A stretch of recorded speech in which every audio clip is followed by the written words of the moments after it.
of the fish in the Persian Gulf are supported by its coral reefs.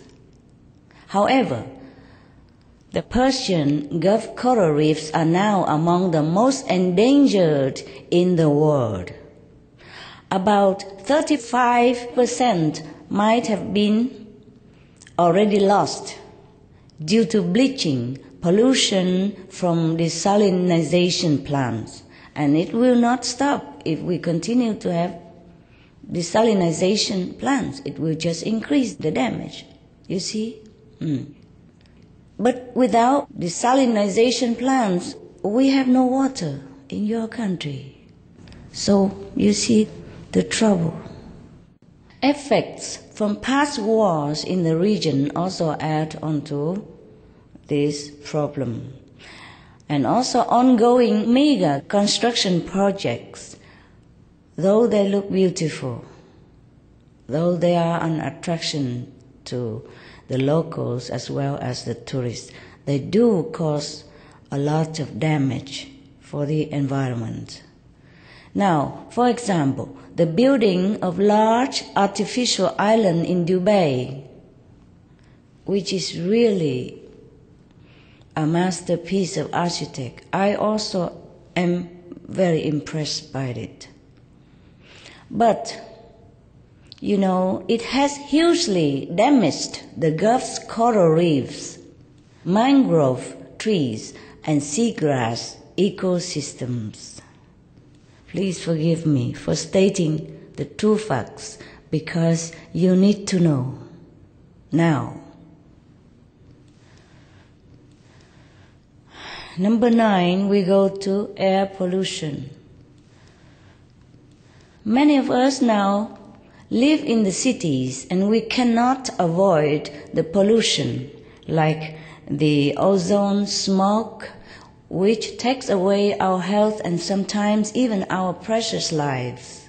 1 in 5 Emirati children have asthma, and hundreds in the country lose their lives to pollution-related problems every year.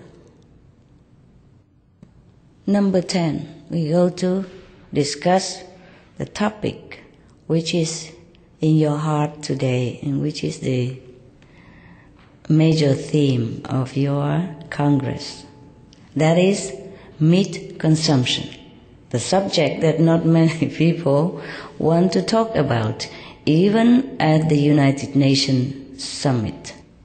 I tell you what, yesterday I was at the meeting and the president of Mexico, he was the advocate for lessening methane, and he said methane is caused by livestock raising. Yes, he knows all that, and he advocates for reducing it, even through animals industry section. So he's well aware, and he's not cover up anything like that. But he has a long speech. I don't want to repeat his speech here. If you want, you can log on to UN website and find out what he said, okay? I'm just saying just one little thing that I have observed. One of the participants, she was from China, I think. She looks like Chinese to me, and she spoke with a Chinese accent. In English, She was mentioning about all the damage that meat industry is causing to our world, and the environment and the health of the people and the health of the children and every other thing, etc. And even cause disasters in our world. And she was just mentioning it, I mean, really to the point, honest and not trying to show off. She was just really very emotional and passionate about the meat issue that she wanted to remind all the participants, and particularly the President of Mexico, to see how they would deal with this, how they would stop it, or how would they kind of decide about meat industry. Then I heard that she was told not to talk anymore. Look, and the president also did not answer. Perhaps he has short of time, he had to leave. But you know what I mean?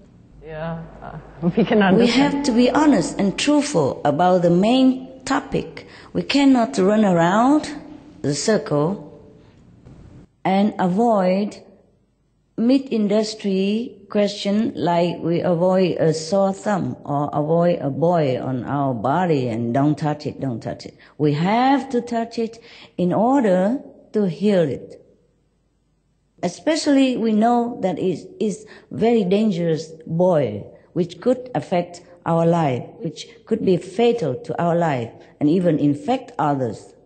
And even in this situation, infect the whole planet, could kill the whole world. Then we have to touch that boil and let the doctor heal it.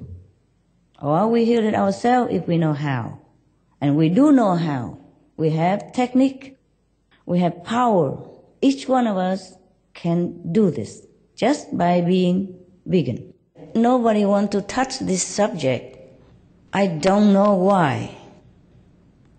Maybe you could advise me later on.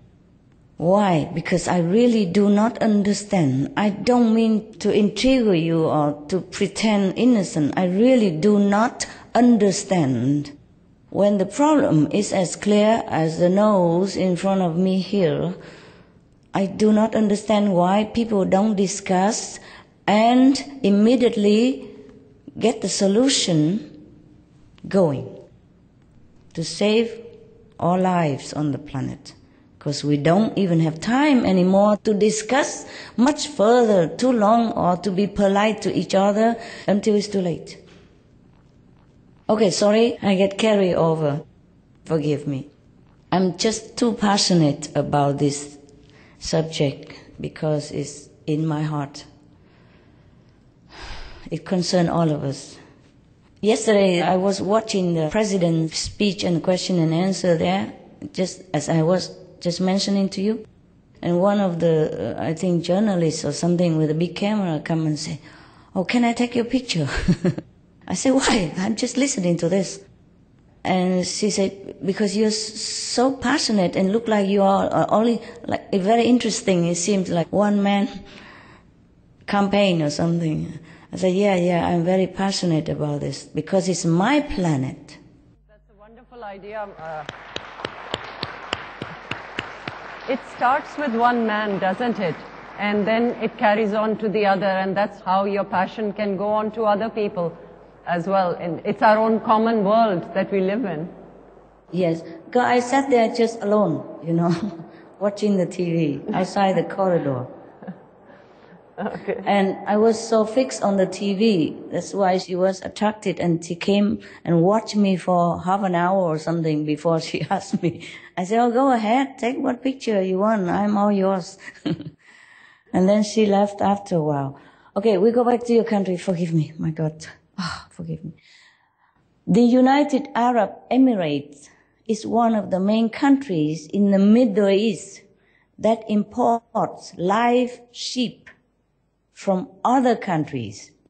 Millions of these animals arrive on ships with tens of thousands that have died each time from extreme crowding and other conditions along the way. Poor sheep. They have done nothing wrong to us, ever. We have a saying in English that as sweet as a lamb. I don't know how about your country, if they have such a saying or not. How can we kill such sweet living animals, tear their limbs apart and consume it? Allah would not be very pleased with this, I imagine. And the Prophet Muhammad, peace be upon him, when he was alive, tried to save a little lamb at one time. I'm sure he saved many other animals whenever the opportunity arrived, but not all are recorded in the Hadith or in the Quran. Enormous quantities of meat are also imported, especially from Brazil, India, Australia,